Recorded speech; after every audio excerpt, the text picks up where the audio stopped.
Dalam nama Bapa dan Putra dan Roh Kudus. Amin. Bapa di surga, kami mengucap syukur dan terima kasih bahwa Kau ajak untuk menjadi orang yang berani menerima, berani mengakui, dan menerima Yesus sebagai penyelamat penebus. Bantu kami untuk tidak mudah memiliki atau menolak kehadiran Yesus dimanapun juga berada.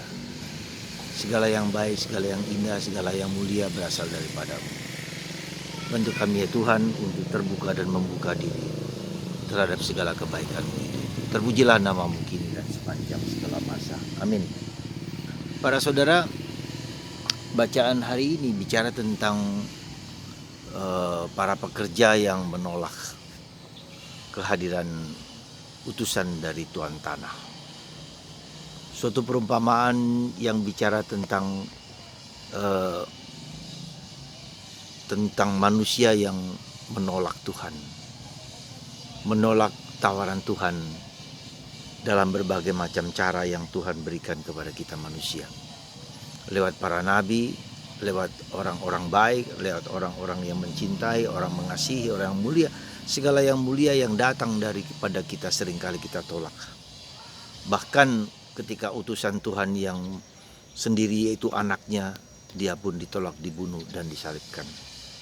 Itulah simbolisme dari bangsa Israel, yaitu kebun anggur yang menolak, pekerja kebun anggur yang menolak Tuhan dengan segala kebaikan. Pertanyaan yang sangat bagus, apa yang tidak Tuhan berikan kepada kita manusia? Yang tidak Tuhan berikan kepada kita manusia, tetapi manusia terus menolak. Pertanyaan yang indah, yang bagus, yang kita bisa renungkan setiap hari. Apa yang tidak Tuhan berikan kepada kita? Ya, mengapa kita menolak Dia? Nah, saudaraku terkasih dalam Kristus, apa yang menurut saya kita bisa renungkan, yaitu hidup kita berasal dari Tuhan. Tuhan memberikan segala-galanya, keterbukaan, kesediaan kita untuk melihat tangan-tangan Tuhan lewat berbagai macam orang yang berbuat baik kepada kita. Saya kira itu yang harus kita pertanyakan pada diri kita sendiri. Mengapa kita menolak? Mengapa kita tidak terbuka dan membuka diri kepada Tuhan? Maka coba kita perhatikan apa yang baik, apa yang mulia, apa yang indah, apa yang membawa kita lebih dekat, membawa kita kepada kedamaian. Itulah yang mungkin harus kita renungkan setiap hari.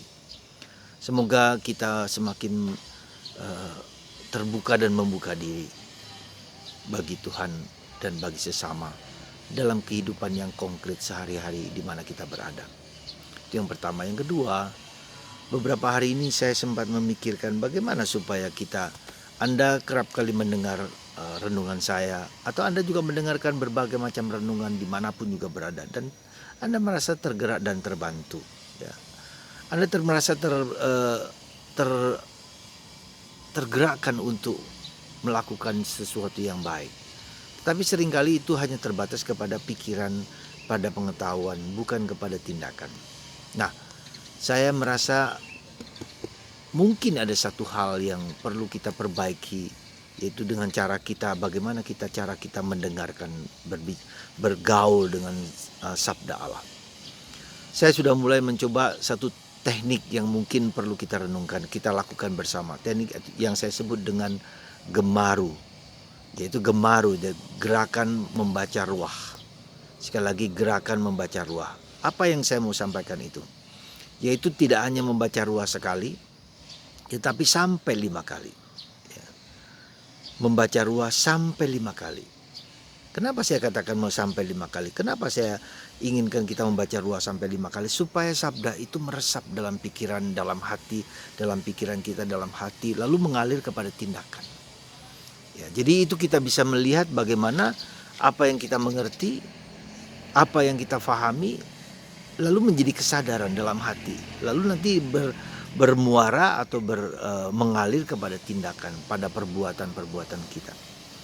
Jadi kalau kita perhatikan, kita itu selalu mempunyai 3 aspek penting: kepala, yaitu merenungkan, berpikir, meresapi, menginternalisasi, mengolah, menganalisa, lalu kemudian memasuki dalam hati kita masing-masing apa yang menjadi pesan Tuhan bagi kita. Hari ini misalnya saya dari 5 kali membaca itu ada satu kata yang menurut saya yang apa yang tidak Tuhan berikan kepadaku, dan itu menyentuh saya dan itu membuat saya merenung, berpikir, menganalisa apa yang tidak Tuhan berikan kepada saya. Tuhan memberikan segala-galanya kepada saya. Nah, dari situlah kemudian ada sesuatu perasaan yang syukur, perasaan berdosa, tapi juga perasaan syukur bahwa Tuhan telah melakukan yang terbaik pada saya. Itu yang saya rasakan dan saya alami hingga ketika saya memberikan renungan ini kepada Anda. Maka saya menganjurkan kepada Anda gemar membaca Ruah. Tidak cukup sekali, 5 kali. Anda rasakan, Anda resapkan. Pertanyaan itu, apa yang tidak Tuhan berikan kepada saya, kepada Anda, kepada kita? Segala-galanya Tuhan berikan kepada kita, bahkan anaknya, bahkan Roh Kudus, bahkan kitab suci, bahkan Bunda Maria, bahkan Santo Yosef, orang kudus, malaikat-malaikat pelindung. Segala sesuatu Tuhan berikan supaya kita selamat.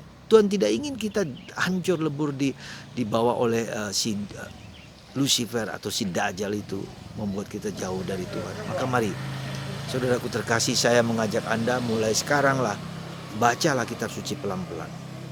Pelan-pelan. Resapkan itu. Sampai 5 kali setiap hari. Resapkan sabda Allah itu. Sehingga kalau kita setiap hari membaca kitab suci, kita merasa ada sesuatu dorongan dari dalam hati. Ya, munculkan pertanyaan-pertanyaan seperti yang saya sampaikan tadi. Apa yang tidak Tuhan berikan kepada saya? Apa yang tidak Tuhan berikan kepada Anda? Apa yang tidak Tuhan berikan kepada kita semua? Jawablah pertanyaan itu dan munculkanlah berbagai macam pertanyaan ketika kita membaca kitab suci. Sekali lagi saya mengajak Anda untuk gemaru. Gemar, gerakan membaca, mencintai Ruah. Gerakan mencintai Ruah, gemaru. Semoga Anda menjadi gemar dan terus-menerus tergerak untuk mencintai kitab suci. Dan lebih daripada itu, Ruah itu sendiri adalah artinya Roh Allah. Semakin mendengarkan Roh Allah dalam hidup Anda, dan ketika semakin kita mendengarkan Roh Allah dan menjalankan apa yang Tuhan berikan berdasarkan Roh Allah itu, Anda akan bahagia, Anda akan tentram, Anda akan maju terus. Karena Roh itulah yang menggerakkan kita untuk maju. Gemaru, gemar, gerakan mencintai Ruah. Semoga Tuhan memberkati Anda dan mengilhami Anda untuk melakukan apa yang menjadi gerakan kitab suci, gerakan Roh Allah dalam hidup Anda. Dalam Bapa dan Putra dan Roh Kudus. Amin. Bapa, Putra dan Roh Kudus. Amin. Bapa, Putra dan Kudus. Amin.